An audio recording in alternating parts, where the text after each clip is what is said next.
तो स्वागत है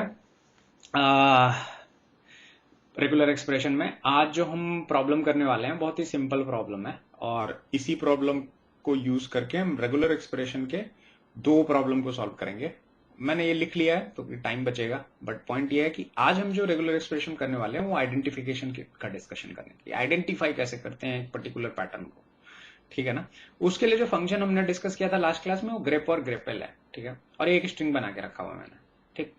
हमको सिर्फ आइडेंटिफाई करना है। क्या आइडेंटिफाई करना है? तो दो question, what are the strings that contain alphabet followed by number and what strings contain at least one digit preceded by alphabet, ठीक है ना, ठीक है ना। Preceded by alphabet at least one digit, may और मे नॉट प्रीसीडेड बाय, ठीक है ना। ये दो क्वेश्चन हमको सॉल्व करना है और हम इसी क्वेश्चन को सॉल्व करते के चक्कर में हम कुछ कुछ चीजें समझ जाएंगे। आर में जो रेगुलर एक्सप्रेशन है वो तीन तरह से देख सकते हो आप उसको। एक है एक्सटेंडेड रेगुलर एक्सप्रेशन, एक पीसीआरई है और एक एज इज मैच है, एग्जैक्ट मैच जिसको बोलते हैं। तो बाय डिफॉल्ट ये इनेबल रहता है। Perl compatible regular expression on करते ही पर्ल की कुछ फंक्शनैलिटी जैसे लुक अहेड लुक बिहाइंड हो गया, है ना, अपर केस लोअर केस, ये सब चीजें एनेबल हो जाती हैं। तो ये हम लेटर क्लासेस में देखेंगे कि पीसीआरई हम कहां यूज कर सकते हैं। बट बाय डिफॉल्ट जो है एक्सटेंडेड रेजेक्स होगा और वो मतलब मोस्ट ऑफ द टाइम आपका काम इससे चल जाएगा, बट कभी कभी आपको इसकी पर्ल की जरूरत पड़ेगी, वहां पर हम पर्ल इक्वल टू ट्रू कर लेंगे, ठीक है, ये चीज ध्यान रखना। दूसरा जो एज इज मैच है उसके लिए जो पैरामीटर है वो फंक्शन के अंदर फिक्स्ड इक्वल टू ट्रू है। अगर आप इसको मैच लिख देते हो तो आपको फिर रेगुलर एक्सप्रेशन लिखने की जरूरत नहीं है। क्यों? क्योंकि वो इसका मतलब होगा कि जो आपने लिखा है वो एज इज मैच होगा, एग्जैक्टली डिटो, ठीक है ना। तो वहां पर रेगुलर एक्सप्रेशन का कोई सेंस नहीं है, ठीक है ना। तो फिक्स इक्वल टू ट्रू उसी चीज के लिए। तो जरूरी नहीं है कि आपको ये फंक्शंस यूज करने के लिए रेगुलर एक्सप्रेशन ही लिखना आना चाहिए। अगर आप रेगुलर एक्सप्रेशन नहीं लिखना चाहते हो, आपको ऑलरेडी पता है कि क्या ऑब्जेक्ट मैच करवाना है, तो फिक्स इक्वल टू ट्रू करके आप रेगुलर एक्सप्रेशन के पैटर्न की जगह के एग्जैक्टली ऑब्जेक्ट का नाम लिख सकते हो। फॉर एग्जाम्पल अगर मैं ऐसा लिखूं, मेरे को ये फाइंड आउट करना है x1 के अंदर, और मैं लिख देता हूं फिक्स इक्वल टू ट्रू, तो इससे सही रिजल्ट आएगा। अब इसको फॉल्स भी रखोगे तो गलत नहीं आएगा, लेकिन अभी जो है इसका मतलब कुछ और है। अभी मतलब ये है कि ABC 1 2 3, इसका ये मतलब ये है, ठीक है ना। और ये रेगुलर एक्सप्रेशन की तरह काम कर रहा है। क्यों? क्योंकि फिक्स्ड इक्वल टू फॉल्स होता है बाय डिफॉल्ट, ठीक है ना। पर इसी को मैं इस तरह से अगर लिखूं,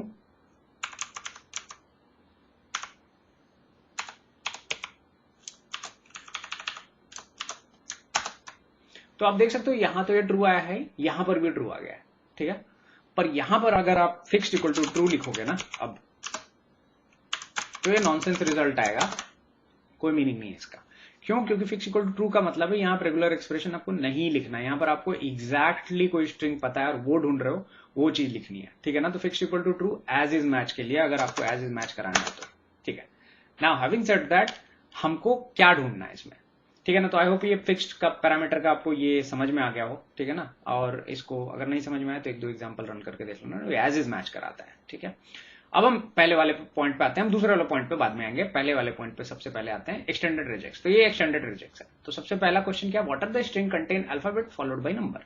तो एग्जैक्टली मैंने वही पैटर्न यहां पर लिखा है, ठीक है ना, कि कौन कौन से ऐसे अल्फाबेट हैं जो फॉलोड बाय नंबर। अब कहोगे ये प्लस क्या है, तो प्लस की जगह प्लस को हटा दो, आप देखोगे आपका मैच हो रहा है अभी भी, ठीक है ना, कोई गलत नहीं है उसमें। अच्छा, तो प्लस के बिना भी मैच हो रहा है तो प्लस क्यों लिखा वो हम बाद में डिस्कस करेंगे, पर सबसे पहले फंक्शन को देख लेते हैं। ये है ग्रेप एल, ये आपको लॉजिकल आउटपुट देगा, ट्रू फॉल्स, ठीक है। इसी का जो भाई बंधु है वो है ग्रेप, सेम एक्सप्रेशन,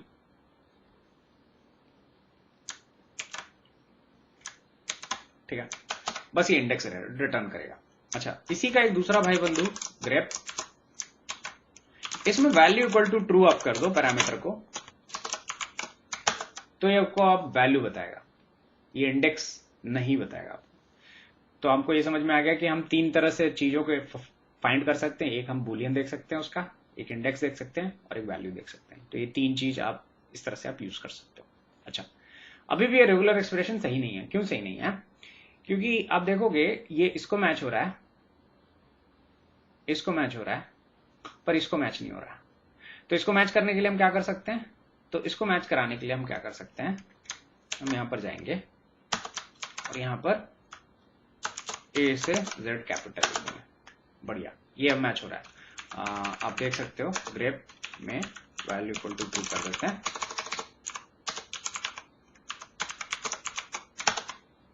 बढ़िया मैच हो रहा है टकाटक। अब इसी को करने का एक दूसरा तरीका है, इसमें एक पैरामीटर होता है इग्नोर डॉट केस, इसको भी यूज कर सकते हो। ठीक है, अब कहोगे कौन सा बेटर है, कोई बेटर नहीं है, जो मर्जी है वो लिख लो, कोई दिक्कत नहीं है, इससे कुछ फर्क नहीं पड़ता। आप पहला वाला लिखते हो ये भी ठीक है, ये भी ठीक है। ठीक है, एक और तरीका है इसी चीज को सॉल्व करने का, क्वेश्चन मार्क आई। अब ये मैं क्यों बता रहा हूं, मैं इसलिए बता रहा हूं क्योंकि तुम्हें पता होना चाहिए कंटेक्स्ट में क्वेश्चन मार्क का मतलब बदल जाता है। ठीक है, तो मैंने लास्ट क्लास में बताया था कि ये जो क्वेश्चन मार्क है इसके बहुत सारे मतलब है। उनमें से एक मतलब ये है कि जब ये वो इस तरह से यूज होता है ना, पहले सबसे पहले और पैरेंथेसिस में यूज होता है, तो ये एक मॉडिफायर के जैसे काम करता है। ये बता रहा है इस रेगुलर एक्सप्रेशन को कि इग्नोर द केस। ठीक है ना, तो इग्नोर द, इस तरह से जब भी ये सबसे रेगुलर एक्सप्रेशन में सबसे पहले ये दिख जाए, ऐसा लिखा हुआ दिख जाए, ऐसा लिखा हुआ दिख जाए, ऐसा लिखा दिख जाए, तो इसका स्पेशल मीनिंग है। सबका अलग अलग मीनिंग है, जो भी मैंने अल्फाबेट अभी टाइप किए थे उसमें इसका मीनिंग ये है कि इग्नोर द केस। तो इसको अगर आप रन करते हो exactly same result. Same problem को सॉल्व करने के 3 अलग अलग तरीके हैं, आपको कोई भी जो ठीक लगता हो, जो समझ में आता हो, आप वहां से स्टार्ट कर सकते हो। चलो ये चीज हो गया। अच्छा, अभी ये तो हो गया। अब पहले क्वेश्चन पे आ जाते हैं कि भाई यहां पर तो इसमें से इस एक्सप्रेशन को मैं पिक कर लेता हूं, कोई भी को किसी को भी पिक कर सकते हो, ऐसा कुछ नहीं है कि कॉपी नहीं हुआ, सॉरी। इसको पिक कर लेता हूं और यहां पर मैं लगा देता हूं प्लस साइन, और यहां पर लगा देता हूं प्लस साइन, और रिजल्ट सेम है, कोई दिक्कत नहीं है। अब ये प्लस क्यों लगाया, प्लस ये कहता है कि मैं ऐसे स्ट्रिंग को ढूंढना चाहता हूं जो एक या एक लेंथ से बड़ा हो, जिसके अल्फाबेट एक या एक से ज्यादा हो, फॉलोड बाई एक या एक से बड़ा नंबर। तो अगेन ये ट्रू है, राइट, ये सारे स्टेटमेंट अभी भी ट्रू है। पर जो दूसरा क्वेश्चन है, ठीक है ना, उसको सॉल्व करनी होगी। अब इसी तरीके से कोशिश करते हैं। अब ये दूसरे क्वेश्चन की बात हम कर रहे हैं, ठीक है, कि ग्रेप एटलीस्ट 1 डिजिट, एक डिजिट हो, 1 या 1 से बड़ा, और may not preceded by an alphabet. Now यहां पर अगर मैं प्लस लिख दूं तो ये कंडीशन सही नहीं होगी फिर। क्यों? क्योंकि मैं ये कह रहा हूं मे, ये इसका मतलब है may be preceded by, but may not का मतलब है कि ये 0 नहीं है, फिर एटलीस्ट एक बार ही तो आएगा। तो अगर मैं ऐसा देखूं इसको, तो इसको अगर मैं समझने की कोशिश करूं तो इसमें से कौन कौन सा सही आंसर है इस क्वेश्चन के लिए, है ना? ये तीनों तो डेफिनेटली सही है ना? और कौन सा सही है? और वो वाले सही हैं जहां पर एटलीस्ट एक डिजिट है, ठीक है ना?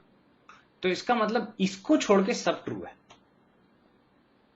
क्योंकि ये कह रहा है, क्या कह रहा है कि एटलीस्ट 1 डिजिट एंड मे और may not preceded by an alphabet, ठीक है ना? तो ये यहां पर एक भी नंबर नहीं है, मतलब यही फॉल्स है, बाकी हर जगह सही है। क्यों? क्योंकि मान लो यहां पर सिर्फ नंबर है, ये ट्रू होगा। क्यों ट्रू होगा?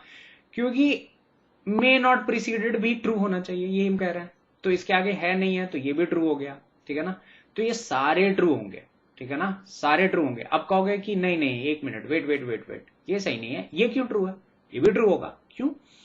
क्योंकि मैं क्या कह रहा हूं कि मे और मे नॉट प्रीसीडेड, तो आगे है नहीं है, मेरे को लेना देना नहीं है उससे। नंबर है ना, एटलीस्ट एक नंबर है ना, आगे है नहीं है, लेना देना नहीं है। तो ये तो ट्रू होगा ही, ये भी ट्रू होगा, ये भी ट्रू होगा, ये भी ट्रू होगा, ये भी ट्रू होगा, ये फॉल्स होगा, बाकी सब होगा। अब इसको अगर ऐसे लिखोगे तो ये नहीं चलेगा। तो मेरे को ये बताना है कि ये मे और मे नॉट कंडीशन है। कहने का मतलब ये 0 और ये इसका एब्सेंस या प्रेजेंस कुछ फर्क नहीं पड़ता। तो यहां पर आप प्लस की जगह लिखोगे स्टार, ठीक है? अब चलाओ, ये आपको सेकंड आंसर मिल जाएगा आपके क्वेश्चन का। तो आई होप ये पॉइंट समझ में आ गया होगा कि प्लस और स्टार में अंतर क्या है। तो ये 1 और मोर मैचेस बताता है, ये 0 और मोर मैचेस बताता है। तो जब क्वेश्चन ऐसा हो कि मे और मे नॉट ठीक है ना, और एटलीस्ट इस तरह का वर्ड हो। तो ये क्वेश्चन हमेशा दिमाग में रखना कि आप स्टार कब लगाते हो, प्लस कब लगाते हो।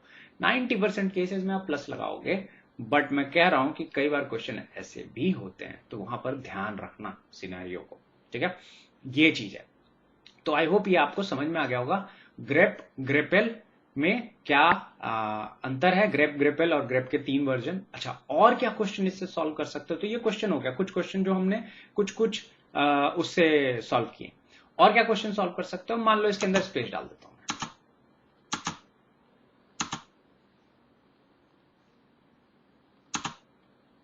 अब मैं कहता हूं कि मुझे वो नंबर चाहिए जिसके पहले स्पेस हो, ठीक है, और उसके बाद नंबर हो।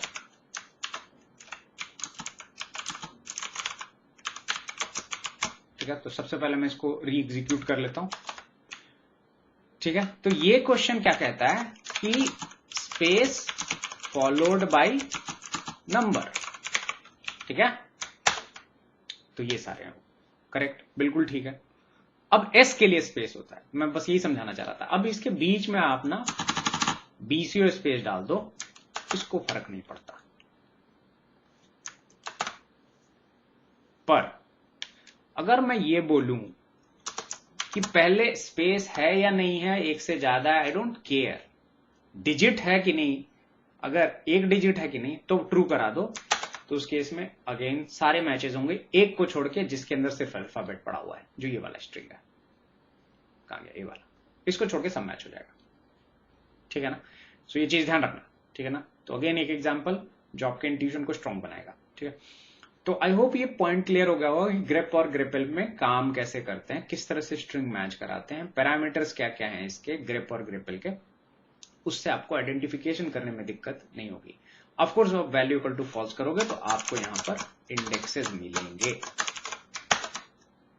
ठीक, ये क्लियर है, आई होप ये क्लियर होगा। ठीक है ना, तो आज के लिए इतना ही।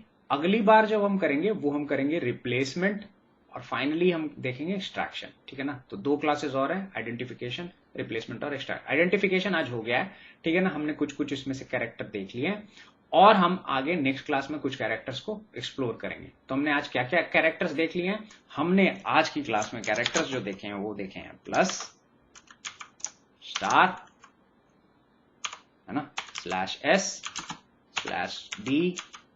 और स्क्वायर ब्रैकेट में a से z और a से z, ये सारे देख लिए। तो ऐसे धीरे धीरे करके हम सारे कैरेक्टर्स देख लेंगे। ठीक है ना, ओके, तो नेक्स्ट क्लास के लिए अलविदा। अब हम देखेंगे नेक्स्ट क्लास में रिप्लेसमेंट, उसके बाद एक्सट्रैक्शन। ठीक है, तो जय हिंद, जय भारत, और अपना ध्यान रखिए। ठीक है, बाय।